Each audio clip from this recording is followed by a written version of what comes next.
हम नहीं जानते बड़ी रानी माँ कि आप ये सब क्यों कर रही हैं, पर इतना जानते कि आप कोई साजिश तो जरूर कर रही हैं। तो क्या कह रही है लड़की, हम समझे नहीं। हमें बेवकूफ बनाने की कोशिश मत कीजिए बड़ी रानी माँ। पहले तो आपने हमें राणा जी के साथ खाने से रोकने की कोशिश की, उसके बाद आपने हमारे सामने जानबूझकर शराब की बोतल रख दी, और आज तो आपने हद ही कर दी बड़ी रानी माँ। हमारी जगह उस 2 कौड़ी की नौकरानी के हाथों देवी का भोग भी लगवा दिया। क्या हुआ बड़ी रानी माँ? आप तो राजा रानी का खेल खेलने निकली थी, ये राजा नौकरानी का खेल कब से खेलने लगी? तूने आज फिर से पी रखी है ना? वरना इतनी बहकी बहकी बातें न करती।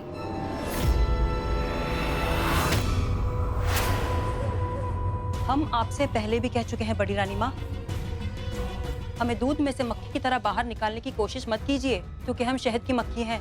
अगर हाथ लगाया तो डंक मार देंगे। अगर आपने हमारे साथ दोहरा खेल खेलने की कोशिश की तो हम जाकर राणा जी को सब कुछ सच सच बता देंगे। एक बार 2 लोग नाव में जा रहे थे, एक को दूसरे पे गुस्सा आया, उसने उसको डुबोने के लिए नाव में छेद कर दिया। नतीजा, दोनों डूब गए। तू भी यही हिमाकत करना चाहती है तो जरूर कर। नाव डुबोने से पहले याद रख, तू भी इस नाव में सवार है, समझी?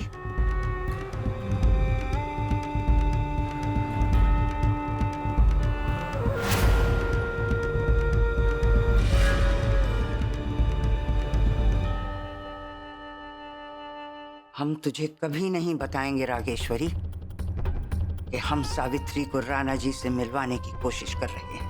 जब तक राणा जी को सावित्री से प्यार नहीं हो जाता, तब तक कोई नहीं जान पाएगा इस सावित्री नाम की इस काली रात के पीछे गायत्री नाम का चांद छिपा है।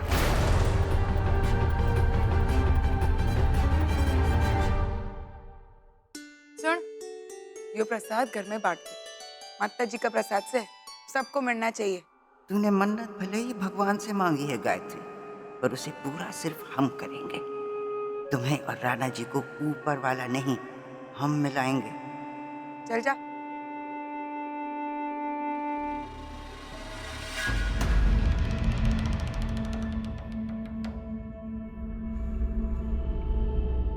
दादी, थारे आंखों में आंसू? आज तुम्हें राणा जी के साथ आरती लेते देख गायत्री की याद आ गई। न जाने क्यों तुम हमें बार बार गायत्री की याद दिलाते। तुम्हें देखते हैं तो ऐसा लगता है कि गायत्री ना सही, कम से कम इस घर में उसकी परछाई तो है। गायत्री भी अपना व्रत तभी खोलती थी जब पूजा संपन्न होने के बाद सबको प्रसाद मिल जाता था। तुम क्यों मिट्टी और चांद को मिलाने की कोशिश कर रहे हो दादी? हीरा खुद अपना मोल पहचानने लगे तो जौहरी क्या करेंगे? तुम्हारा मोल हम जानते हैं, दुर्गा माँ जानती हैं। तभी आज माता के दरबार में सबके सामने साबित हो गया कि किसका मन उजला है, किसका मन काला। तुम्हें लगता है कि ये बस एक संजोग था? नहीं सावित्री, माता के दरबार में संजोग नहीं होते, चमत्कार होते हैं, चमत्कार। ये चमत्कार ही था कि रानी के होते हुए भी राणा जी ने तुम्हारे साथ पूजा करी। दुर्गा माँ का आशीर्वाद था ये, उनका संकेत था कि वो तुम्हें राणा जी के साथ देखना चाहती हैं। दादी जी, मैं दासी हूँ और दासी की जगह चरणों में हुआ करे, दिल में ना हुआ करे। ऐसा तुम सोचती हो, पर राणा जी को ऐसा नहीं लगता। देखो, गायत्री भी राजकुमारी नहीं थी, एक साधारण परिवार की बेटी थी। राणा जी ने उसके साथ प्यार किया, उसको ब्याह के लाए, उसको रानी का दर्जा दिया। दादी, वो हमारे से क्यों प्यार करेंगे? यही सादगी तो मन मोह लेती है। तुम इतनी भोली हो, इतनी सादी हो, समझ ही नहीं पाई कि तुम राणा जी के लिए कितनी खास बन चुकी हो।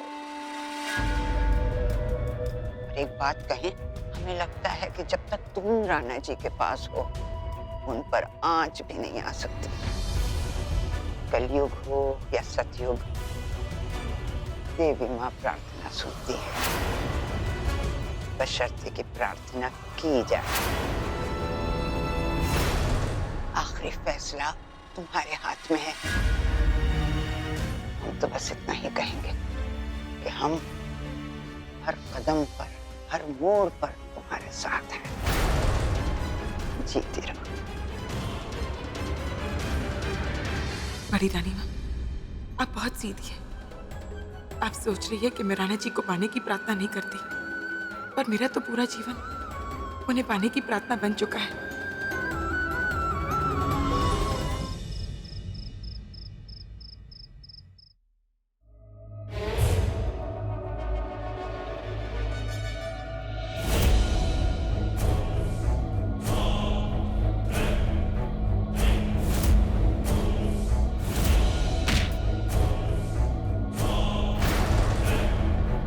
क्या कहा तुमने?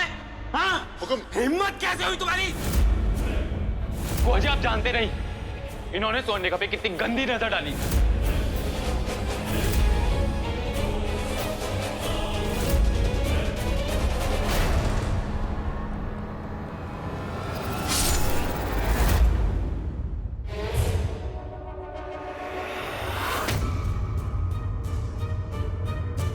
दक्षराज, हमें माफ कर दीजिए। आपके जिंदा रहते हम आपका अपमान रोक नहीं पाए, पर अब आप नहीं हैं। लेकिन आपका अपमान करने वाले जिंदा हैं। राजकुमारी स्वर्णा और वो किराए का टट्टू लाखन।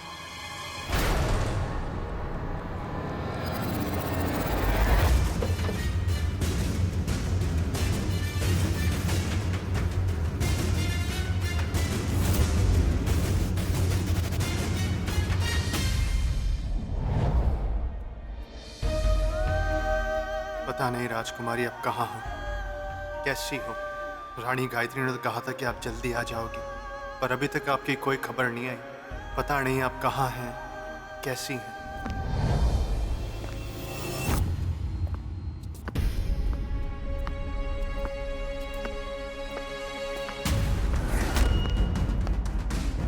कुंवर रानी जी इतनी रात को चुपचाप कहाँ जा रही है? कहीं स्वर्णलेखा के पास तो नहीं?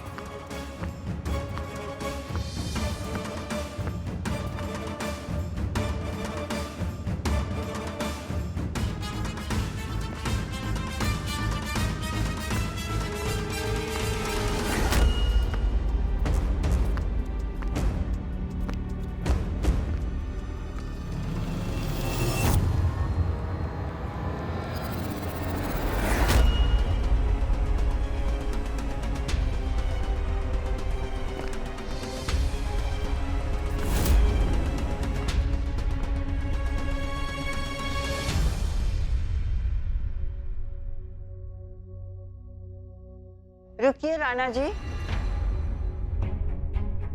परंपरा के अनुसार आज जिसके साथ आपने पूजा संपन्न की, व्रत भी उसी के साथ खोलना चाहिए। आप सही कह रही हैं बड़ी रानी माँ। आखिर ये त्योहार हमें सिखाता है कि हर नारी में देवी का अंश होता है,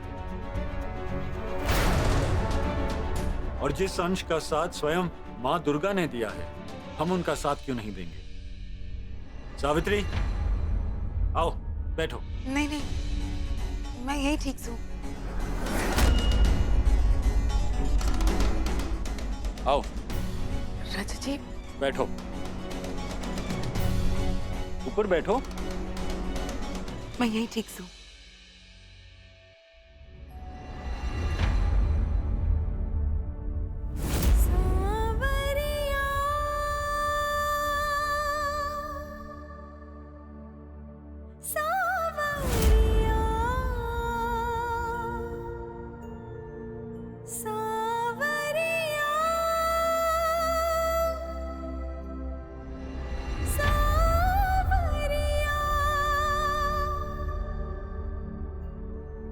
सावरिया सावरिया सावरिया सावरिया। क्या हुआ? रो क्यों रही हो? घनी बाबरी सूरज चाची, आज मैं बहुत खुश हूँ। आपने मारे को मान दिया। ऐसा लगता है जैसे चलते चलते हमारे पाँव में किसी ने मखमल की चुटिया पहना दिया हो।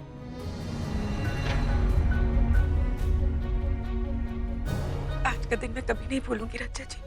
हम भी नहीं भूलेंगे। आखिर इतने दिन बाद हम इतना अच्छा खाना खा रहे हैं, हमें तो याद ही नहीं कि हमें ये खाना इतना पसंद है।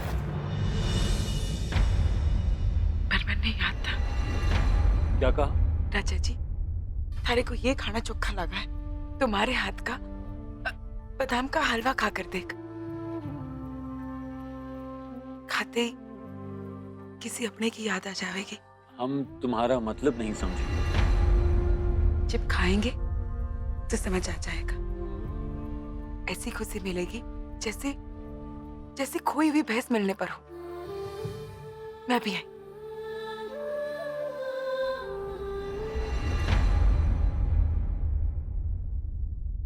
राजकुमारी, ये लोग कभी आपको पिंजड़ा तोड़कर उड़ने नहीं देंगे।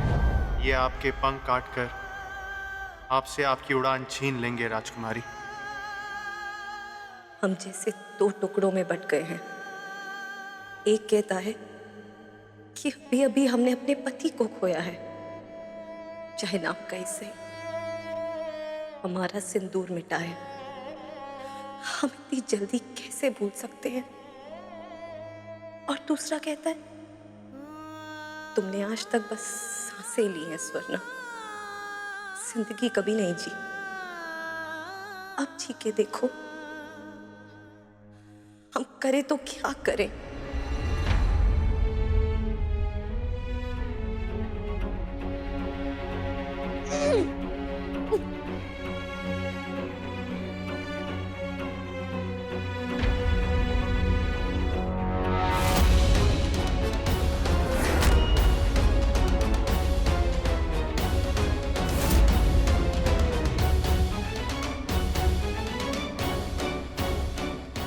हम माँ बनने वाले हैं, लाखन के बच्चे की माँ। कुंवर रानी जी कहाँ गई? तुम्हारा इंतजार खत्म। अच्छा हुआ आ गई कुंवर रानी माँ। हमें आपको बहुत जरूरी कुछ बताना है। अब तुम हमें क्या बताओगी? कुंवर रानी माँ, जो खरी खोटी तुम्हें सुनानी थी वो तो हमारे बेटे को सुना दी तुमने। उसे इतना कोसा कि वो बेचारा अपनी जान से गया। तुम्हारी हाय लगी है उसे। एक बार हमारी बात तो सुन लीजिए। अब तुम्हारी आवाज ना इस महल में कोई नहीं सुनेगा, समझे तुम? कुंवर रानी माँ,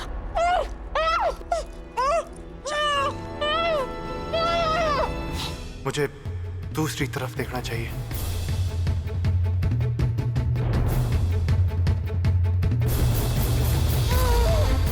तुम्हें छोड़ेंगे नहीं।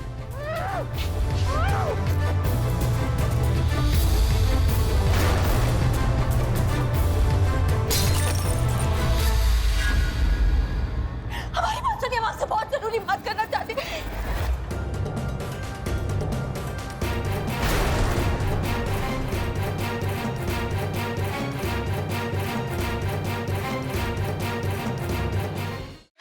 रानी माँ, हमारी बात जिंदा नहीं हमारा छोड़ेंगे। बताना बहुत जान लेकर रहेंगे हम। मत कीजिए कुंवर रानी माँ। कुंवर रानी माँ, नहीं, कुंवर रानी माँ, नहीं, हमें छोड़ दीजिए। कुंवर रानी माँ,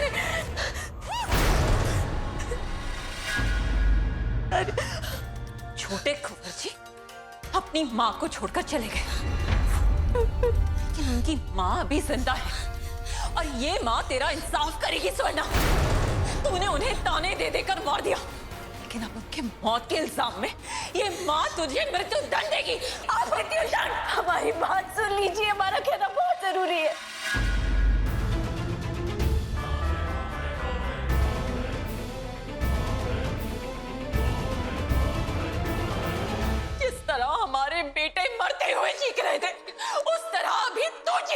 करना। तुझे क्या होने वाली है?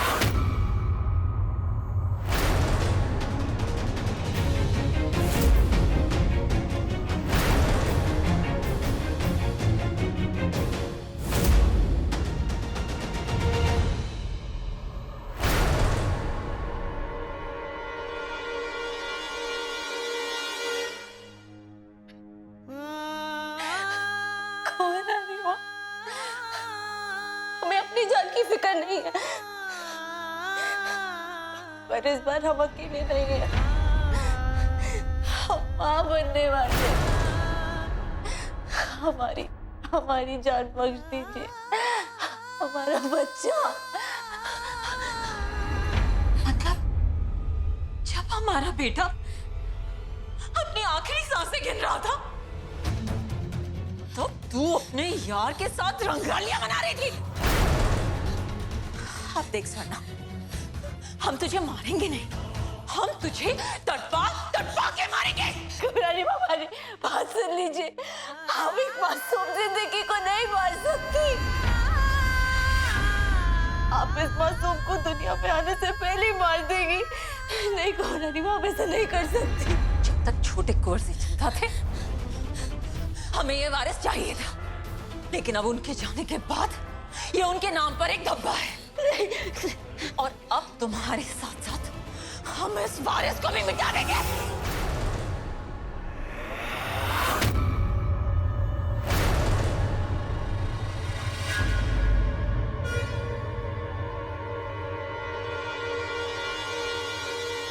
छोड़ दीजिए कुंवर रानी जी। नाखन, देखो तुम हमारे बीच में मत आओ।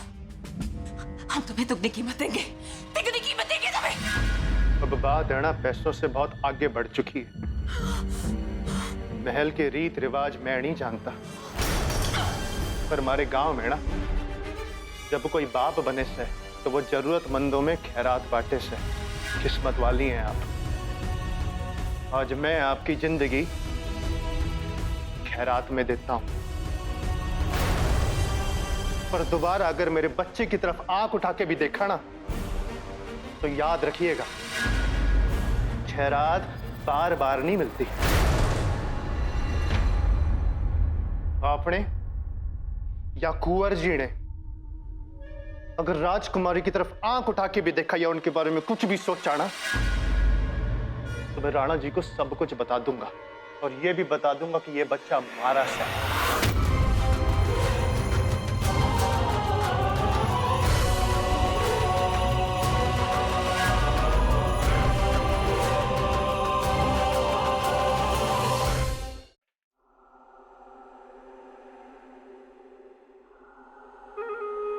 हमें ये लड़की बहुत अच्छी लगती है राणा जी। बाकियों से कितनी अलग है। आपके साथ भोजन करने का सौभाग्य किसी रानी को मिल जाए तो वो भी घमंड कर बैठे, मगर ये लड़की तो किसी और ही मिट्टी की बनी है। इतनी विनम्रता, इतनी सादगी। आप सही कह रही हैं बड़ी रानी माँ। सावित्री जैसी लड़की वाकई कोई और नहीं है, और कितना जल्दी सीख लेती है। जिस लड़की ने पहले कभी हथियार ना उठाया हो, पहली बार में ही नारियल के 2 बराबर हिस्से कर दिए। कमाल है। वो आपकी कितनी सेवा कर रही है। आपको भी उसके लिए कुछ करना चाहिए राणा जी। आपने उसकी होठों की हंसी देखी, लेकिन हमने उसकी आंखों में छुपी उदासी भी देखी है। हम नहीं जानते उसका दर्द क्या है, लेकिन उसके दर्द की आवाज हमने उसकी हंसी में सुनी है। अंदर से बहुत दुखी लगती है बेचारी, चाहे ऊपर से हंसी की चादर ओढ़े हो। उदासी तो झलक ही जाती है। हमें लगता है राणा जी, अगर आप उस लड़की के लिए कुछ करें तो उसकी उदासी कम हो जाएगी। हम सावित्री के लिए जरूर कुछ करेंगे बड़ी रानी माँ। सावित्री अब तक राणा जी के पास आने से कतरा रही थी क्योंकि उसे लग रहा था कि आग बस एक तरफ लगी हुई है। पर अब जब राणा जी खुद उसकी तरफ बढ़ेंगे तो गायत्री पीछे नहीं हट पाएगी। जितना ये दोनों एक दूसरे के पास आएंगे उतना ही हमारा सपना सच होने के पास होगा।